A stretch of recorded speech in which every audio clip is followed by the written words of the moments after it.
السلام علیکم ورحمۃ اللہ وبرکاتہ۔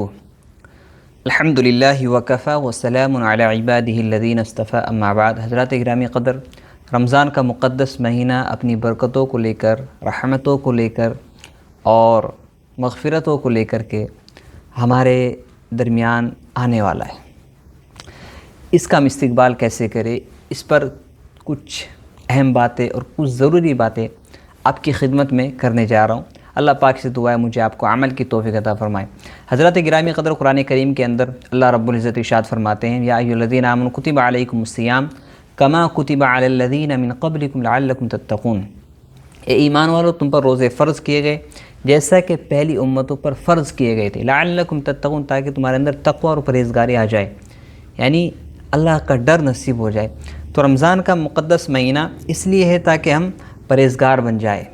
تو اس لیے رمضان میں ہم جو بھی عبادت کرے اس کو صبر کے ساتھ کرے، تقوی کے ساتھ کرے اور اخلاص کے ساتھ کرے۔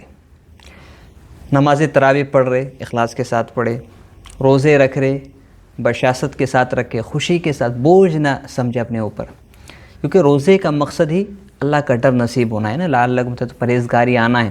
تو پرہیزگاری کیسے آئے گی؟ جب بندہ اس عمل کو اخلاص کے ساتھ کرے گا، چاہے نماز کی پابندی ہو، چاہے روزے کی پابندی ہو، چاہے قرآن کی تلاوت کی پابندی ہو، یہ تمام اعمال ہم جب کریں گے تو بڑی خوشی کے ساتھ کریں گے تو اللہ تعالیٰ ان اعمال کو قبول کرے گا۔ دیکھو، ہمارے جو اعمال ہیں نا، وہ قبولیت کے درجے کو اس وقت پہنچتے جب اس میں اخلاص ہو۔ اعمال کے اندر، عمل کے اندر جتنا اخلاص ہوگا، ایسا نہیں کہ آپ نے روزہ تو رکھ لیا اور روزہ رکھنے کے بعد آپ ادھر بھی باتیں کر رہے ادھر بھی باتیں کر رہے، کیا مطلب؟ یعنی میں تو آج روزہ رکھا ہوں، میں تو اتنے روزے ہو گئے، میرے تو اتنے یہ ہو گئے۔ ریاکاری نہ ہو روزوں میں بھی، علماء کہتے ہیں کہ اس میں بھی اخلاص ہو، بس اللہ کے لیے عمل ہم کر رہے ہیں اور اللہ تعالیٰ بس قبول فرمائے، یہ بہت زیادہ ضروری ہے۔ دوسری بات، صبر ہو۔ بھوک اور پیاس جب آدمی کو لگ رہی ہے، وہ اللہ تعالیٰ کے لیے رکا ہوا ہے، نہ کھانا کھا رہا ہے نہ پانی پی رہا ہے، صبر کرے۔ ہر چیز میں جو ہے نا ہم صبر سے کام لیں۔ اور دیکھو، رمضان کا مقدس مہینہ اللہ تعالیٰ اس لیے عطا کرتا ہے تاکہ اپنے بندوں کو بخش دے، ان پر رحم کرے۔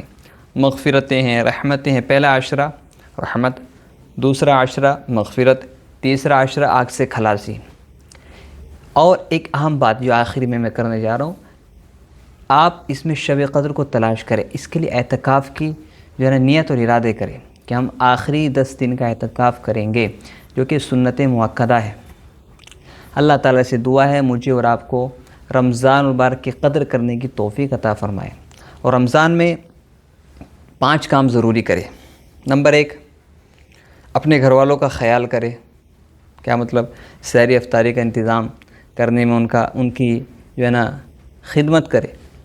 نمبر 2، دوسری بات، اپنے ٹائم ٹیبل کو سیٹ کرے۔ نماز کس وقت ہے، تراویح کا وقت کیا ہے، افطاری کا وقت کیا ہے، سحری کا وقت کیا ہے۔ دوسرا کام۔ تیسرا کام، جو غریب ہے ان کا خیال کرے۔ چوتھا کام، جو رشتہ دار ہیں ان کا بھی خیال کرے۔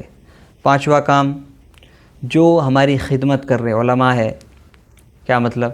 چاہے وہ امام ہے مسجد کے، چاہے وہ حافظ ہے، چاہے وہ مدرسے کے پڑھانے والے ہیں، اگر وہ زکوٰۃ کے لیے آ رہے اور ان کا صحیح ہے، درست ہے، اور ہمیں پتہ ہے کہ اس مدرسے میں زکوٰۃ دینا ٹھیک ہے اور وہاں صحیح استعمال ہو رہا ہے اور وہ مدرسہ زکوٰۃ کا مستحق ہے، یا جس یتیم کو آپ زکوٰۃ دے رہے، جس بیوہ کو زکوٰۃ دے رہے، تو آپ کو یہ پتہ ہونا چاہیے کہ یہ حقیقت میں مستحق ہے۔ اس کا بھی خیال کرنا رمضان کے مہینے میں ضروری ہے۔